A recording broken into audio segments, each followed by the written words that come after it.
मानवत परभणी जिल्ह्यातलं एक निमशहरी गाव। 70च्या दशकाच्या सुरुवातीला हे गाव अचानकच महाराष्ट्रात नाही तर देशाच्या कानाकोपऱ्यात पोहोचलं। त्याला कारण होतं इथं झालेला हत्याकांड। या हत्याकांडात अनेक लहान मुली बायकांची निर्घृण हत्या करण्यात आलेली। यात कुणाची बोटं छाटलेली होती तर कुणाच्या छातीचा भाग।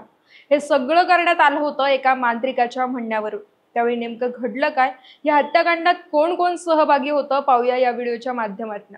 नमस्कार, मी पूजा आणि आपण पाहतात महाराष्ट्र भूमी।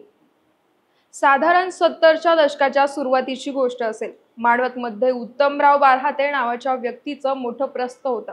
बक्कळ पैसा, मोजता येणार नाही एवढी जमीन, गावात भला मोठा वाडा, शिवाय मानवत शहराचं नगराध्यक्षपद। एकंदरीत काय तर मानवतच्या सर्व नाड्या ह्या उत्तमरावांच्या हातात होत्या। त्या मानवत शहराच्या बाहेर एक पारध्याचं पाल पडलं होतं। तिथे एक रुक्मिणी नावाची एक पारधीन होती। तिला नवऱ्यानं सोडलं असल्यामुळे ती वडिलांकडेच राहायची आणि तिथंच हातभट्टीची दारू विकायची। एक दिवशी उत्तमरावांची तिच्यावर नजर पडली। तिचे काळेभोर केस, आकर्षक बांधा आणि घायाळ करणाऱ्या नजरेनं उत्तमरावही घायाळ झाले होते। उत्तमरावांचं आणि तिचं सूत जुळलं। पुढे काही दिवसांनी उत्तमरावांनी रुक्मिणीसाठी एक वाडा देखील विकत घेतला। उत्तमराव आणि रुक्मिणी त्या वाड्यातच राहायला लागले। वाड्यातच रुक्मिणीनं आपला हातभट्टीचा व्यवसाय देखील सुरू केला। यावेळी रुक्मिणीच्या साथीला उत्तमराव देखील असल्यामुळे तिचा वट वाढला होता।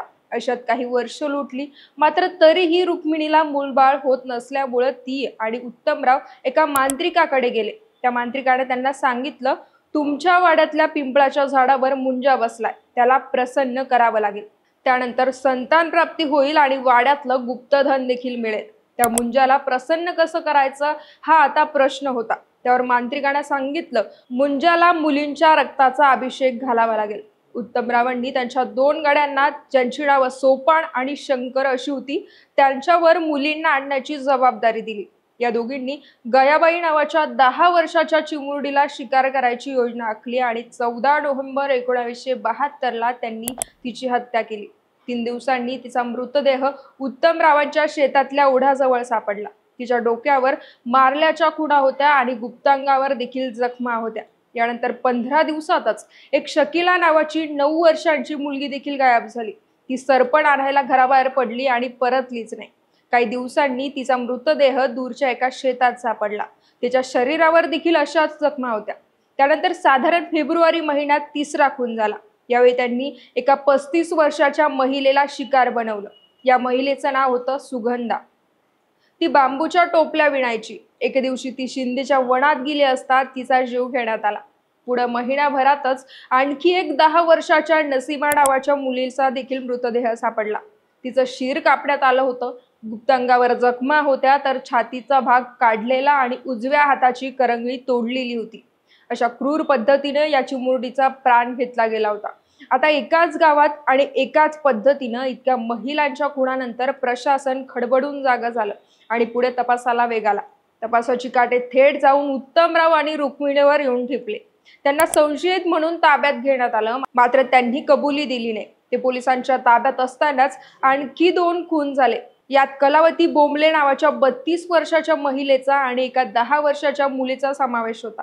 आता एका पाठोपाठ एक झालेल्या खुनांचे पडसाद हे विधानसभेत देखील उठायला लागलेत। लगेचच तत्कालीन गृहमंत्री शरद पवारांनी मुंबईहून CID आणि इतर वरिष्ठ अधिकाऱ्यांना मानवतला पाठवलं। तोपर्यंत सबळ पुराव्यांच्या अभावामुळे उत्तमराव आणि रुक्मिणी जामिनावर सुटले होते। मात्र हत्येचं सत्र थांबतच नव्हतं आणि अशातच एका कोंडीबा रेडे नावाच्या व्यक्तीचा खून होतो।